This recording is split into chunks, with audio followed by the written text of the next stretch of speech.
C'est lequel celui-là? Le 702, monsieur François Dussauvat. Donc il s'agit tout simplement d'une convention de mise à disposition de 2 ATSEM à titre onéreux. Mais il s'agit de 2 ATSEM qui sont mises à disposition de la Bressol.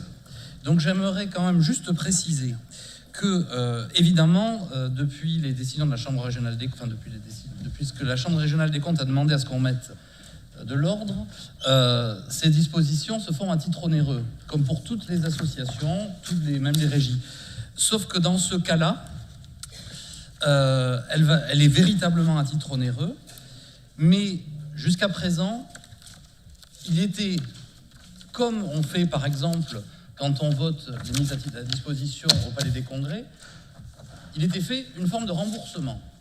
Et on a trouvé dans les comptes des associations pour rembourser ces 2 ATSEM qui sont à peu près à 67 000 € par an. Lorsque on a commencé à les faire à titre onéreux, on a retrouvé qu'en même temps, la ville de Perpignan avait choisi de verser des subventions pour la même somme, 60 000 € à l'association de la Bressol, qui correspond en fait à peu près à la prise en charge des ATSEM. Ça, c'est la première chose, sauf que c'est illégal, puisque l'école de la Bressol est une école privée. Donc on ne peut pas faire le remboursement parce que tout simplement la loi ne nous autorise pas à le faire. Donc ce qu'il se faisait jusqu'à présent, c'était qu'on avait habillé une subvention de 60 000 € pour des actions et des activités extrascolaires. Ça, c'est ce qu'on a retrouvé. Oui, parce que le problème, c'est que des activités extrascolaires, normalement, ça se justifie. Et ça se justifie chaque année par un rapport d'activité. Et moi, quand on a voulu voir un peu ce qui se passait dans le rapport d'activité, depuis 2018, je ne suis pas remonté beaucoup plus loin, mais 2018, 2019, les rapports d'activité qui ont été produits, qui sont soi-disant des actions extrascolaires, non seulement ce ne sont pas des actions extrascolaires qui sont faites, mais surtout le rapport d'activité, il n'est même pas en français. Il y a un rapport d'activité qui a été déposé en catalan, et c'est sur ce rapport d'activité en catalan que les subventions ont été versées, à moins qu'il y en ait d'autres. Mais alors ils sont bien cachés parce que au service subvention, personne ne les a. Donc il y a des rapports d'activité en catalan qui parlent de plein de choses, mais qui parlent pas tant que ça d'activité extrascolaire.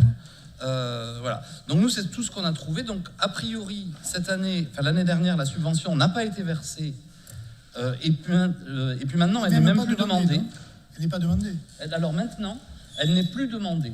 Donc la dernière fois, quand le rapport d'activité en catalan est arrivé, ça a posé un problème pour le paiement. Et maintenant, de toute manière, la Bressol ne la demande même plus. Bon, de toute manière, ils n'ont pas vraiment besoin de ça parce qu'ils bénéficient d'autres avantages, puisque c'est la seule école privée, moi j'ai trouvé ça assez étonnant, c'est la seule école privée sur Perpignan qui bénéficie de locaux mis à disposition à titre gracieux. Il y a des écoles privées, des écoles privées possèdent leurs locaux, il y a des écoles privées auxquelles la ville, très justement, parce que c'est la loi, auxquelles la ville facture des mises à disposition de locaux. Pour la Bressol, jusqu'à présent, il y a des mises à disposition. Je ne me suis pas encore vraiment penché sur le cadre juridique de ces mises à disposition. On va le faire. Voilà, je pense qu'il y a des choses un peu étonnantes. Voilà. Donc là, on est sur une mise à disposition d'ATSEM qui sont des ATSEM de la ville de Perpignan, qui sont mises à disposition à titre onéreux, et il n'y aura pas de fausses subventions pour équilibrer ce budget.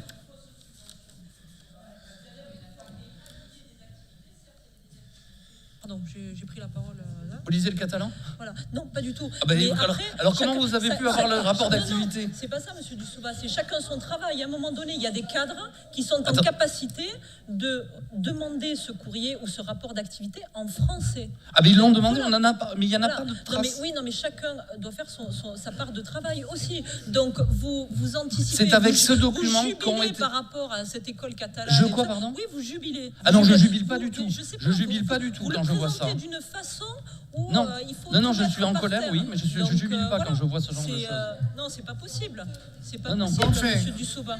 On réglera ça. Il y a quand même un certain nombre de mails, etc. Donc, bon, ça, c'est autre chose. Oui. Madame Brusy, allez. Monsieur le maire, je ne vais pas revenir sur le fond, effectivement, même si on peut critiquer les propos qui sont tenus par monsieur Dussoba, mais enfin, il est coutumier du fait, donc c'est pas très étonnant. Par contre, ces propos ne sont pas en adéquation avec vous.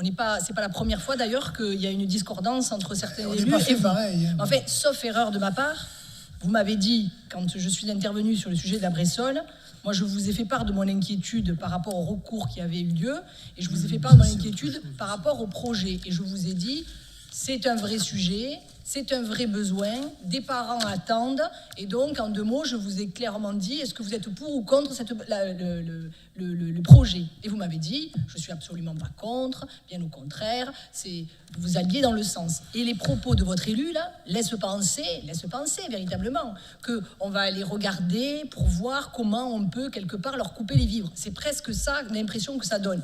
Donc, je suis désolée de dire que cette intervention n'est pas en adéquation avec la vôtre. Bon, ça c'est le premier point, mais peu importe. Par contre, le sujet qui m'importe, moi, monsieur le maire, c'est que j'ai un peu lu la presse depuis quelques jours, et qu'avec cette décision, effectivement, qui a été rendue par le tribunal administratif, ma question, elle est courte. Je polémique pas. C'est, avez-vous l'intention de prendre acte de cette décision, comme vous le dit le directeur de la Bressol, d'ailleurs, dans le journal local, ou est-ce que vous relevez appel de cette décision qui suspend donc votre arrêté de préemption? Voilà, cassation, si vous voulez. Faites un recours. Oui, est-ce que vous faites un recours ou est-ce que vous n'en faites pas? On peut pas relever appel de cette décision puisqu'on est en référé au TA. A priori, c'est uniquement cassation. Parce que le TA ne s'est pas prononcé sur le fond pour l'instant. Oui. Mais peu importe. Le fait est que... Est-ce que vous faites un recours ou est-ce que vous n'en faites pas? Non, mais moi, je ne lâche pas. Je ne lâche pas l'affaire. Je rappelle plusieurs choses dans l'ordre. 1, le collège et le lycée sont de la responsabilité du département et de la région. C'est à eux de proposer des sites d'accueil de cette école, de ce collège et de ce lycée dans les plus brefs délais, et ils en ont. Ça, c'est le premier point. Bon.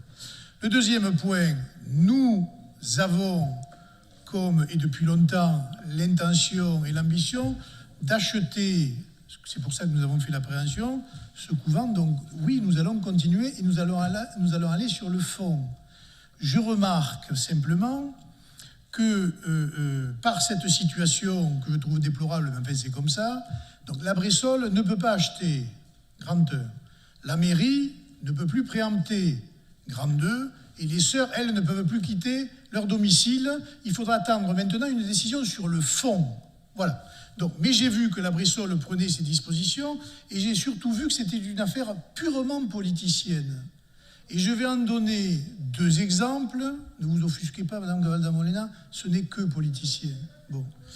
C'est les discussions qu'il peut y avoir dans des mairies au soutien, d'ailleurs, des catalanistes en général, comme il y a eu récemment un collègue de la communauté urbaine qui s'est permis de mettre son nez dans les affaires de Perpignan. À la limite, c'est sa liberté, mais enfin, maintenant, on sait de quoi il en retourne. Et même des communes espagnoles et catalanes qui m'ont envoyé des délibérations en me demandant de retirer la nôtre, etc., ce qui est, je trouve, absolument incroyable. En l'occurrence, il s'agit de la commune de Ripoll, que je connais particulièrement bien, pour des raisons d'ailleurs historiques, puisque Ripoll a un saint qui s'appelle Saint Udo, et qui est mort à Ax-les-Thermes, dans mon village natal, entre guillemets, et nous avions à l'époque un jumelage entre Ax-les-Thermes et Ripoll, puisque on parle à peu près la même langue. Mais ça, c'est un autre sujet. J'ai répondu évidemment au maire de Ripoll qu'il ferait bien de s'occuper des nids islamistes qu'il a chez lui et qui ont procuré les 4 terroristes de l'attentat de Barcelone, plutôt que de venir regarder à Perpignan, de savoir si on parle bien le catalan ou pas. Moi, j'estime que la mairie de Perpignan a fait par le passé tout ce qui était légalement en capacité de faire pour permettre au plus grand nombre d'élèves de bénéficier de cet enseignement immersif en catalan, que nous continuons à le faire, mais que je ne prendrai pas le risque légal à continuer à faire ce dont M. Dussoba vient de vous dire en des termes qui lui appartiennent, c'est-à-dire un truc bancal sur les activités extrascolaires. Donc on va continuer, y compris les activités extrascolaires s'il les demande, mais il va falloir qu'il fasse des activités extrascolaires, c'est tout. Voilà. Peu importe, mais par rapport au fait que on attend donc le fond, oui. Si j'ai bien compris bien, vous attendez la décision au fond, mais la décision au fond ne devrait pas tant tarder que ça, parce que même si les délais effectivement sont toujours longs en procédure administrative, le fait qu'il y ait eu ce référé va écourter la procédure. Donc normalement, parce que c'est la procédure, dès qu'il y a un référé, ils sont tenus d'accélérer les délais. Donc normalement, en moins de 6 mois, je veux dire, nous devrions être fixés, si vous souhaitez attendre le fond. Mais vous n'êtes pas obligé d'attendre le fond, vous auriez très bien pu décider, effectivement, d'en prendre acte. On sera fixé, et sur le fond, nous avons des arguments, évidemment, à faire valoir, au-delà de ce que déjà nous avons produit devant le tribunal. Voilà. Qui est contre? Qui s'abstient? Adopté à l'unanimité.